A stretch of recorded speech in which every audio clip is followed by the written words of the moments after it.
Olá, eu vou falar um pouco sobre a vida de Mabel Walker, mais especificamente antes dela se tornar essa defensora tão conhecida e também de codinome tão forte, como por exemplo a primeira dama da Justiça dos Estados Unidos, né?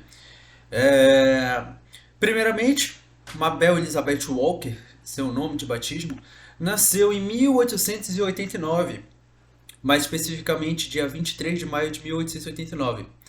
Nasceu no estado do Kansas, em Woodsdale, espero que esteja correta a pronúncia, nos Estados Unidos. Foi criada pelo seu pai, David W. Walker, onde o mesmo era editor de um jornal local. Ela teve a sua educação domiciliar, ou seja, ela estudava em casa por meio de sua família prestava a devida educação a ela, mas isso até os 13 anos de idade. A partir dos 13 anos de idade, ela foi mandada para a instituição escolar e chegou a estudar na escola presbiteriana, aonde a mesma chegou a ser expulsa pelo fato de não concordar, de ter conflitos com a ideologia e doutrinas da mesma, da escola. Ela fazia bastante questionamento e a instituição não gostava disso e chegou a expulsar ela.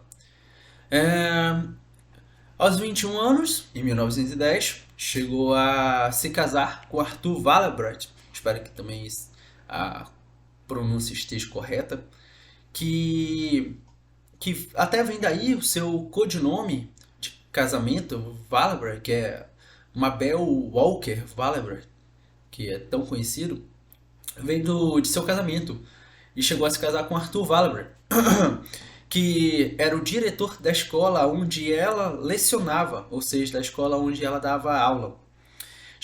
Os dois chegaram para Phoenix para fazer o devido tratamento de tuberculose de seu marido. Ela chegou a ser a provedora da casa pelo fato dele não poder trabalhar por causa de sua doença, por causa da tuberculose. E o seu sustento veio mediante de suas aulas, veio das suas aulas administradas. Em 1911, ela chegou a se formar pela Tempe Normal School e pela Universidade do Arizona. Em 1912, ela e o seu marido Arthur Wallenberg chegaram a ir para Los Angeles e foi daí que ela deu ingresso à faculdade de Direito. Ela chegou a estudar no período noturno pelo fato de manhã ela lecionar também aula para pessoas primárias, para o pessoal do primário, e à noite estudar o curso de Direito. Chegou a se formar em 1916. Uma curiosidade é que ela em 1916 foi o mesmo período em que ela se separou de seu respectivo marido, o Arthur Wallenberg.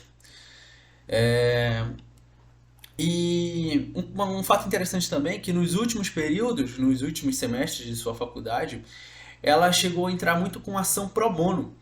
É, Chegou muito a fazer ação em tribunal policial. Também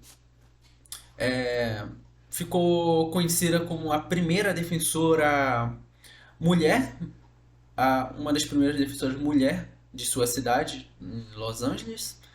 E também ganhou um grande destaque pelo fato de suas ocorrências, mais de 2.000 ocorrências envolvendo elas a prostituição. Foi devido a isso que se pôde ter testemunhas, homens e mulheres, em alguns casos específicos. Boa tarde, colegas. Boa tarde, senhores. Boa tarde, professor Daniel. Vou dar continuidade à nossa apresentação com o nosso tema. É, Estamos falando, né, relatando sobre acerca da vida dessa mulher extraordinária que marcou o seu tempo, né? A senhorita Willie Bundy, né? Que durante a Primeira Guerra Mundial ela atuou como chefe do Conselho Consultivo Jurídico, né, no caso, na parte recrutamento. E com o passar do tempo, né, em 1921, aos 32 anos, seu professor e mentor, né, de faculdade de Direito, Frank Doherty, analisando o seu trabalho, vendo o fruto do seu trabalho, né, que sempre foi uma mulher dedicada, né, juntamente com outras pessoas, outros autores, né, decidiram, né, a lhe promover como procuradora geral adjunta, né, aonde foi a segunda mulher a atuar nesse patamar, né, digamos assim, jurídico, e também no governo federal. E a partir de então ela começou a atuar em várias áreas, né, inclusive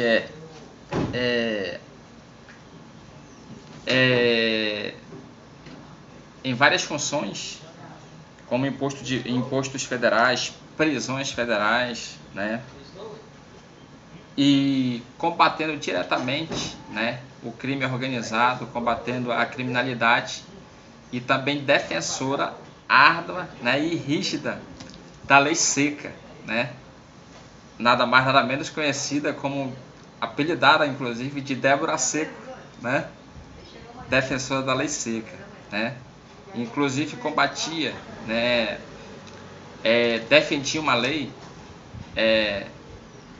da lei seca, onde era proibido tanto a venda da bebida alcoólica como o transporte. Bebida alcoólica essa que exigia, né, um índice que, se ultrapassasse 0,5% de álcool, né, era proibido. Então, durante essa sua função no cargo de procuradora geral adjunta, inclusive foi uma das pessoas que mais, né, permaneceu no cargo de procuradora por um longo período, e longo período esse que ela combateu arduamente o crime, e aonde ela descobriu também a corrupção, né, corrupção no meio policial, no meio jurídico, né, mas que ela não se acovardou, e ela fez valer a pena a justiça, porque ela acreditava muito na justiça, e inclusive ela não fazia acepção de homem nem de mulher. A justiça para ela era para todos. Inclusive eu digo que ela, em algum ponto, ela atuava socialmente, mas quando precisava ela atuar com rigidez, ou mais precisamente com um direito positivo, né, segundo a teoria de Hans Kelsen, né, quando era necessário ela aplicar norma jurídica, ela aplicava. Inclusive ela foi a fundadora, né, do departamento criminal, vamos dizer assim, foi a primeira que instalou um departamento prisional feminino, né, em Virgínia. E a partir daí ela foi combatendo a criminalidade, corrupção, né? Inclusive corrupção lavagem de dinheiro, né? Inclusive ela foi uma das autoras que conseguiu combater o crime através de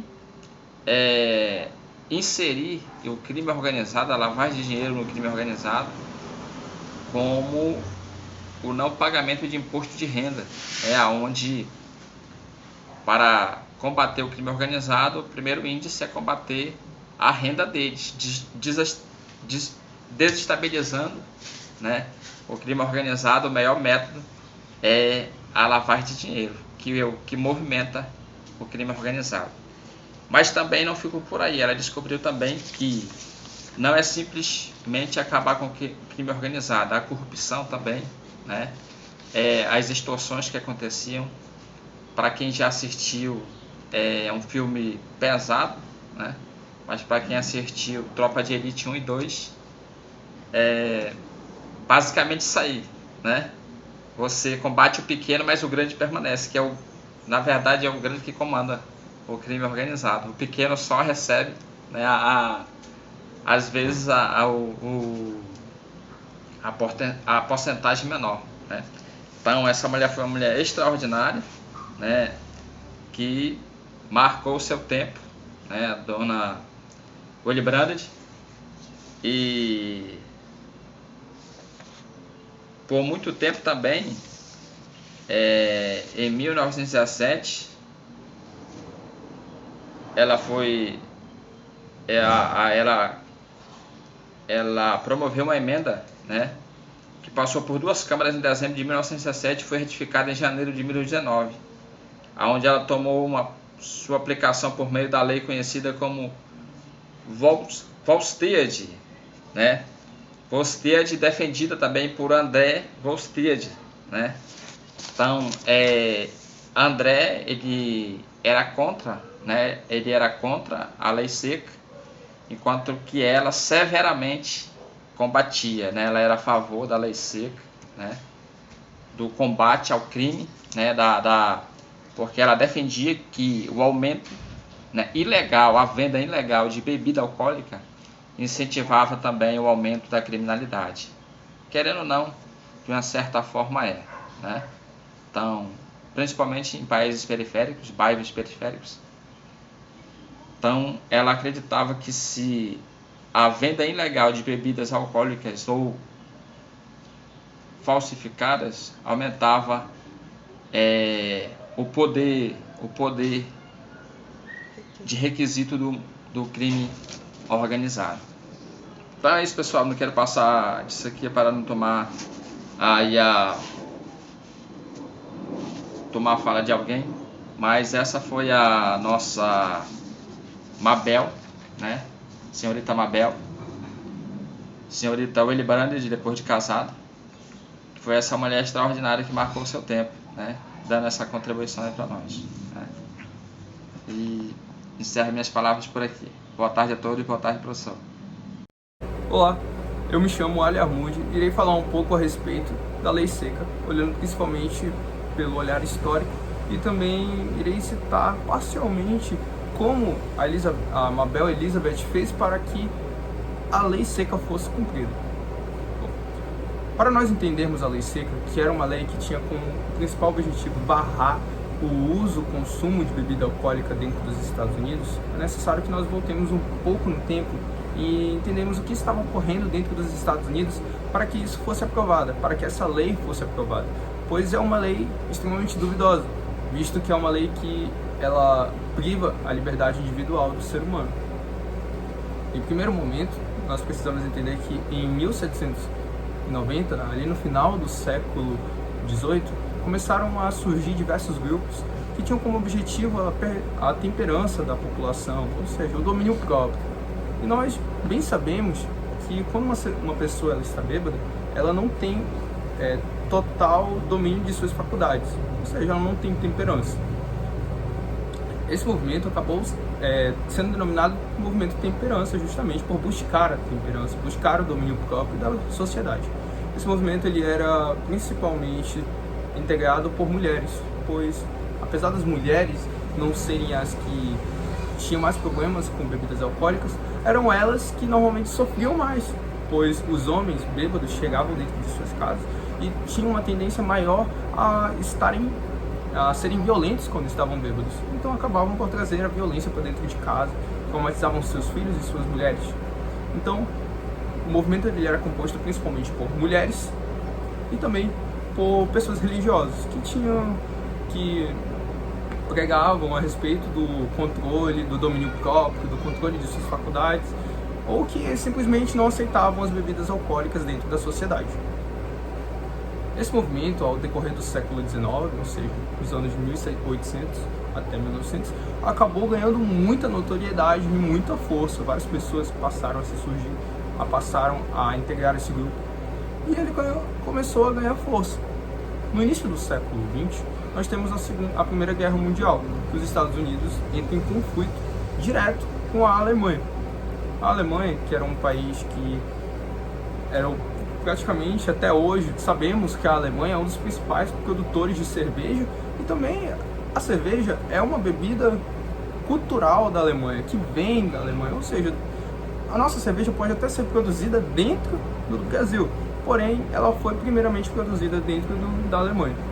Então, alguns patriotas tinham parado de beber, ou diziam que beber cerveja era um ato antipatriótico. Então, com o decorrer do tempo, com a força que o movimento Perseverança tinha ganhado, pois era muita força mesmo, e os movimentos políticos que estavam ocorrendo naquele tempo, acabou surgindo a ideia da Lei Seca. A Lei Seca ela foi aprovada em 1920, e com a lei, se eu não me engano, Volstead, que proibia, era uma emenda constitucional que proibia a manufatura, a venda e o consumo de bebida alcoólica. Ou seja, qualquer tipo de bebida alcoólica circulando em qualquer local dentro dos Estados Unidos era um crime. E essa lei ela é extremamente duvidosa, visto que ela priva a liberdade individual de todos os seres humanos que viviam dentro dos Estados Unidos, mas ela tinha como objetivo fazer com que a população não entrasse na miséria e não se tornasse uma população violenta. Porém, quando ela entrou em vigor, ocorreu o contrário do objetivo, pois apesar de as pessoas serem proibidas de beberem bebidas alcoólicas, elas não pararam de beber bebidas alcoólicas. Então, quem ganhou notoriedade com a Lei Seca foram os gangsters. Os gangsters eles começaram a contrabandear bebidas alcoólicas para todos os Estados Unidos. E entre eles, um que se destacou muito foi Al Capone, que era considerado o rei de Chicago, pois ele trazia bebidas alcoólicas de todo o mundo para dentro dos Estados Unidos por meio do Canadá ou por meio da Austrália. E esse homem chegou a ser considerado o rei de Chicago. Era um homem que teve muita influência dentro dos Estados Unidos, até mesmo da política. Foi um homem que inspirou diversas séries e filmes que nós conhecemos hoje, como O Poderoso Chefão ou A Família dos Sopranos. E desse ponto de vista, nós podemos ver que ocorreu o contrário, pois isso acabou transferindo muito poder, tanto influência quanto poder financeiro, para um mafioso, para um gangster, para alguém que era contra a lei. Então, acabou fazendo com que a violência aumentasse dentro dos Estados Unidos, ou seja, surtiu o efeito contrário. Então, vendo tudo isso que estava ocorrendo dentro dos Estados Unidos, a Mabel Elizabeth foi uma das pioneiras em lutar contra isso. Não é à toa que ela chega a processar cerca de 48 mil casos usando a Lei Seca, e consegue vitória em cerca de 38 mil desses casos, e ela até ela mesma que consegue construir, que tem a ideia de processar os principais chefes dessas gangues que contrabandeavam as bebidas alcoólicas para dentro dos Estados Unidos. Ela teve a ideia de processá-los através da evasão de impostos. Ou seja, aqueles gangsters eles não tinham como declarar sua renda, não tinham como pagar seus impostos. E apesar de terem casas assim de milionários, de bilionários, eles não tinham como declarar que eles tinham aquilo. Então, Mabel teve a ideia de o quê? Vou tornar isso público. Eles têm que pagar impostos. E foi através dessa façanha, foi através desse método que o próprio Al Capone foi preso. Ou seja, ela não teve envolvimento direto, mas foi através da sua ideia que o principal mafioso, que o principal gangster dos anos, até mesmo talvez do século XX, foi preso. Então ela teve uma grande... A Mabel Elizabeth fez parte de um dos principais processos que ocorreu dentro dos Estados Unidos, que foi a prisão de Al Capone, se eu não me engano, ali em 1931 ou 1932. O fato é que todas essas consequências negativas que a Lei Seca trouxe fizeram com que ela fosse revogada no dia 5 de dezembro de 1933 pelo então presidente Roosevelt. depois da crise de 1929, era necessário que houvesse alguns investimentos dentro dos Estados Unidos para que a economia americana voltasse a se tornar soberana sobre o mundo, de certa forma. Então, liberar a produção de bebidas alcoólicas e a venda era um estímulo à economia que poderia ocorrer. Então o presidente Roosevelt acabou aceitando a revogação da lei seca. E vale destacar que a lei seca foi a única emenda até hoje que foi revogada da Constituição americana. Ela foi revogada e assim as pessoas passaram a beber bebidas alcoólicas normalmente como bebiam antes. Então, todas essas consequências negativas que essa lei trouxe, transferindo o poder da mão do Estado lícito para um Estado paralelo, onde quem mandava era um homem chamado Al Capone, um mafioso, um gangster, são consequências de privar a liberdade individual dos seres humanos, como o uso de bebidas alcoólicas. E aqui eu termino a minha fala. Eu vou falar sobre a atuação da Mabel Wiley Brandt. Ela foi a segunda mulher a receber uma nomeação para o cargo da Procuradora-Geral Adjunta e foi a primeira a ter um mandato prolongado. Então, ela foi oficialmente nomeada em setembro de 1921 e a partir daí ela foi uma ferrenha aplicadora, uma pessoa que levava muito a sério a função dela de aplicar a legislação na época, mais especificamente a lei seca, que começou, como alguns outros nossos amigos falaram, uma emenda à Constituição, né, durou 13 a 14 anos, digamos assim, e ela também foi a primeira mulher a chefiar a divisão de impostos dentro do governo federal. E por isso ela foi a mulher dentro do governo federal de mais alto escalão. Ela ocupou o mais alto escalão, contando com as mulheres, né, levando em consideração as mulheres dentro do governo federal. Ela chefiou o Departamento de Justiça, que tratava sobre impostos federais, tratava também sobre prisão federal e sobre a lei seca também, que era uma lei que colocava em prática a 18ª emenda da Constituição dos Estados Unidos.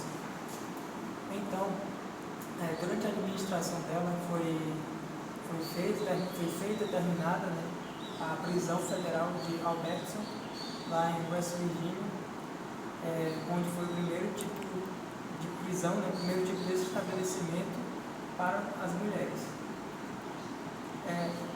Ela foi extremamente relevante naquela época porque ela julgava que aquela lei era de suma importância para aquela sociedade. Ela escreveu livros sobre isso e também foi uma ferrenha crítica do sistema daquela época, porque havia muita corrupção dentro do governo e também, um subfinanciamento dos órgãos públicos, né? Por exemplo, o subfinanciamento do Departamento de Justiça. Então, aconteceu que ela se envolveu em vários casos, né? E ela ficou famosa por isso também, porque ela obteve, digamos assim, vitórias desses casos, né? Um desses casos mais famosos foi em 1923, foi o caso que ela estava dentro do governo, claro, né, Procuradora-Geral Adjunta, e estavam investigando, processando um dos maiores contrabandos de bebida alcoólica naquela época, que era o The Fort of Savannah, que era um anel de contrabando, digamos assim, de bebida alcoólica de todo os Estados Unidos, né? E também ela processou dentro do departamento naquela época, né? Não só ela, mas os departamentos aqui, ela foi muito ferrenha e muito protagonista desse processo, um dos maiores contrabandistas daquela época, né? como George Reno também. Acontece que, como a própria população via aquela lei como uma lei que não fazia tanto sentido, não é uma lei artificial para grande parte da população, acontecia que nem mesmo o próprio governo ele se empenhava para fiscalizar e aplicar aquela lei. Também porque rolava muito suborno por parte dos contrabandistas. Então ela tentou adotar várias medidas para que a lei fosse mais eficaz, mais eficiente. Por exemplo, ela propôs que houvesse uma realocação dos juízes para haver uma melhora nos processos da lei seca, envolvendo a lei seca. Ela também propôs que tivesse um melhor treinamento e capacitação dos profissionais envolvidos na aplicação da lei seca. Outra coisa que ela propôs foi uma transferência da execução do Tesouro Nacional para o Departamento de Justiça, que é o órgão federal, né, dos Estados Unidos, que lida, como já falei, com impostos federais, com prisão federal e com a lei seca também. E ela se envolveu, um procurador-geral fez um relatório e disse que de 1924, em junho de 1924 até junho do outro ano, 1925, o departamento dela, a parte que ela trabalhava, se envolveu com mais de 48 mil processos com relação à lei seca. Dentre esses, 39 mil condenaram o acusado, obviamente. Então, dá para perceber como ela foi, digamos assim, como ela trabalhou tanto para que aquelas pessoas, na época que eram criminosos, tivessem, digamos assim, a lei aplicada ao caso, fazendo a justiça daquela época, entre aspas. Porém, acontece que ela também se envolveu com política, né? Ela foi uma pessoa que defendeu abertamente, em 1928, o candidato Herbert Hoover, né, o candidato republicano. Então, mesmo sendo procuradora, ela defendeu abertamente esse candidato republicano, porque da ala dos republicanos, né, ele era quem defendia, e candidato à presidência também, a lei seca. Quem defendia a lei seca era conhecido como seco, né, digamos assim. E os que defendiam o contrário, que no caso eram críticos da lei seca, eram conhecidos como molhados. Como se falando, a Mabel Willie Brandt, ela se envolveu com política, né, apoiando abertamente o candidato republicano seco, né, porque eles conheciam que aquelas pessoas conhecidas por serem favoráveis à lei Voltaire, digamos assim, a lei seca. E como ela defendeu abertamente e ela ficou muito conhecida por isso, ela era muito criticada também por várias pessoas, principalmente os democratas, né? Naquela época, as eleições presidenciais de 1928 nos Estados Unidos, quem era o democrata candidato à presidência era o Al Smith. E Al Smith era uma pessoa que criticava a lei seca. E ele era católico. E ainda aconteceu que a Mabel Willie Brandt, ela criticou, né, a crença dele. Ela fazia uma certa, digamos assim, disseminação de crenças anticatólicas. Mas um fato curioso é que mais tarde ela se tornou católica também. Então, o que aconteceu, né? Claro que quando uma pessoa que é do governo se envolve com política, a gente espera, ou pelo menos desconfia, que ela provavelmente tem um interesse por trás, né? E se essa pessoa é servidora pública, provavelmente ela vai querer ela já pensa em um cargo que é melhor para ela exercer, né? Para ela demonstrar a a sua relevância. Então, ela, devido à sua lealdade política com ao candidato republicano à presidência dos Estados Unidos em 1928, Herbert Hoover, ela esperava ser nomeada procuradora-geral. Acontece que isso não aconteceu. Então, em 1929, um ano depois das eleições, ela deixou o cargo de procuradora-geral adjunta e decidiu se dedicar para a vida privada, né? Defender grandes indústrias. Então, o que aconteceu? Ela se deu muito bem nisso, porque ela já tinha um conhecimento de como funcionava o sistema por dentro. Então, obviamente que ela já teria uma certa vantagem, por isso ela teve escritório em Washington e outro escritório em Los Angeles. E ela defendeu grandes indústrias, por exemplo, como a Metro Goldwyn Mayer e também a Aviation Corp of America, não sei pronunciar direito agora, mas ela também defendeu a Fruit Industries lá da Califórnia, que fazia vinhos de mesa concentrado. Até quando ela era procuradora-geral adjunta, ela era favorável na época a produtos concentrados de uva. Só que tinha que ter o aviso lá em relação à bebida alcoólica do vinho, né? Mas aquilo era produto concentrado de uva, né? E, só especificando também, né, porque ela foi procuradora-geral adjunta, foi ela que desenvolveu a tese ela que desenvolveu uma ideia para conseguir incriminar os contrabandistas da época a partir da evasão de receitas, evasão do imposto de renda.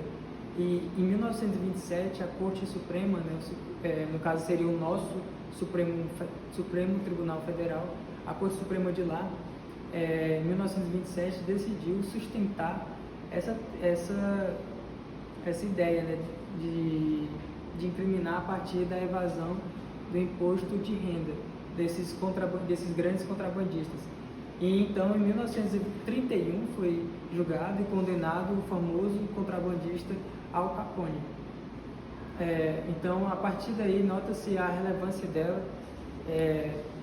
com esse grande processo, né, que condenou um dos maiores personagens na história dos Estados Unidos durante a Lei Seca. E, então, voltando, depois que ela se envolveu na política, defendendo o candidato republicano, ela não conseguiu o que ela esperava, né, ser procuradora-geral. Ela saiu do cargo, se dedicou à vida privada, defendeu grandes indústrias e grandes celebridades. E também ela foi pioneira no direito, no direito aeronáutico, né, e também no direito do rádio, né? Direito do rádio. Então ela foi a primeira mulher a presidir um comitê na ABA, que é como se fosse uma associação de advogados de lá, é como se fosse a OAB dos Estados Unidos. Ela foi a primeira mulher a presidir um comitê da ABA, que foi o Comitê de Direito Aeronáutico, e também ela obteve a sua licença para fazer viagens, para ser piloto, né? E fazer viagens aéreas junto com uma mulher que era membro da Câmara lá que era uma política lá, que tinha um cargo político, né? Era bem conhecida também dessa parte da aviação. Enfim, ela também acabou morrendo em 1963, né, de um câncer de pulmão, mas a história dela ficou até hoje bastante conhecida, e um juiz de longa data, também conhecido por ter presidido o caso Watergate, ele falou que se ela tivesse usado calças, né? Não, se ela usasse calças, na verdade, provavelmente ela seria presidente. Ou seja, ela foi tão relevante que um dos motivos dela só não ter sido presidente foi porque ela era mulher. É isso.